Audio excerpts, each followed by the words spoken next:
Iya tadi rapat pertama, habis itu dipanggil lagi kita bahas tentang percepatan untuk transisi energi. Kita mau bangun solar panel yang satu desa itu 1 sampai 1,5 gigawatt. Jadi ke depan itu kita akan bangun kurang lebih sekitar 80 sampai dengan 100 gigawatt. Itu yang tadi kita bahas teknis. Yang kedua kita juga bahas tentang beberapa perkembangan terkait dengan kelanjutan daripada Freeport. Saya dipanggil untuk ditanyakan tentang kesepakatan, dan tadinya awalnya kan kita sepakat untuk penambahan saham 10% Freeport. Tapi tadi berkembang negosiasi yang insya Allah katanya lebih dari itu. Nah, saya diminta untuk bisa melakukan komunikasi percepatan, dan kalau itu sudah fix, insya Allah Freeport akan kita mempertimbangkan untuk melakukan kelanjutan daripada kontrak. Dan sekarang kita tahu bahwa kondisi di Timika, di underground, itu ada terjadi longsor, dan saya sudah melapor kepada Bapak Presiden, dan tim kami sudah ada di Timika sejak beberapa hari yang lalu. Nanti kita menunggu laporan perkembangan terakhirnya, tapi orang di dalam masih dalam posisi terjebak dan belum ada informasi, dan proses pencarian masih tetap di dalam. Pak, operasionalnya akan tetap jalan apa gimana Pak? Karena Gimana? ini kan masih ada yang terjebak dan masih longsor, ini operasional penambangan tetap jalan atau berhenti sementara? Sekarang berhenti sementara. Semua fasilitas personil semua lagi fokus untuk bagaimana menangani bencana yang ada di sana. Ya, Pak, soal SPBU panel itu Pak akan melibatkan investor asing nggak? pasti.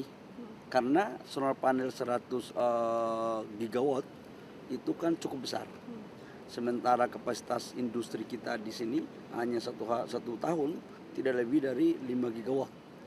Nah, oleh karena itu pasti kita akan mencari investor asing dan bisa berkolaborasi dengan pengusaha-pengusaha nasional dan BUMN kita, termasuk dalamnya adalah PLN.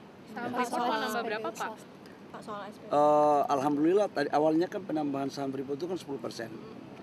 Perkembangan yang terjadi di atas 10%. Berapa pastinya nanti saya akan umumkan setelah tanda tangan proses perpanjangan. Harganya murah Pak, harga sahamnya. Untuk 10% lebih itu tidak, biayanya sangat murah sekali, karena valuasi asetnya kan kita anggap itu sudah nilai bukunya sangat tipis sekali. Tetapi itu kan terjadi untuk sampai dengan 2041, dan sekarang perhitungannya lagi di jalan. Target pembelian saham rampung kapan Pak? Bentar lagi selesai ya. Pak, soal SPBU swasta dong Pak. Pak, soal SPBU swasta kan banyak yang kosong. Kan Bapak bilang bisa belinya ke Pertamina. Itu sebenarnya kayak gimana sih Pak alurnya? Jadi gini, saya kan udah ngomong beberapa kali menyangkut SPBU swasta.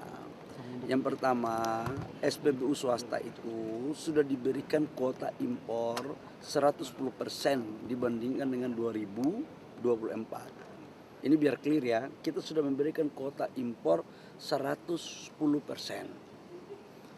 Jadi sangatlah tidak tepat kalau dikatakan kuota impornya tidak kita berikan. Contoh, 2024 si perusahaan A mendapat 1 juta kiloliter. Contohnya, di 2025 kita memberikan kuota impor 1 juta kiloliter plus 10%. Berarti 1.100.000 kiloliter. Nah, kalau masih ada yang kekurangan, kita minta untuk melakukan kolaborasi dengan Pertamina. Kenapa? Karena ini terkait dengan hajat hidup orang banyak. Cabang-cabang industri yang menyangkut hajat hidup orang banyak itu harus tetap dikontrol oleh negara.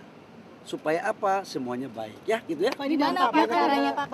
Pekerja dari Shell dan lain sebagainya kan banyak yang di layoff juga nih Pak. Sebenarnya mereka bisa melakukan kolaborasi dengan Pertamina, dan kemarin saya sudah pimpin rapatnya Pertamina, dan wamen saya juga sudah pimpin rapat.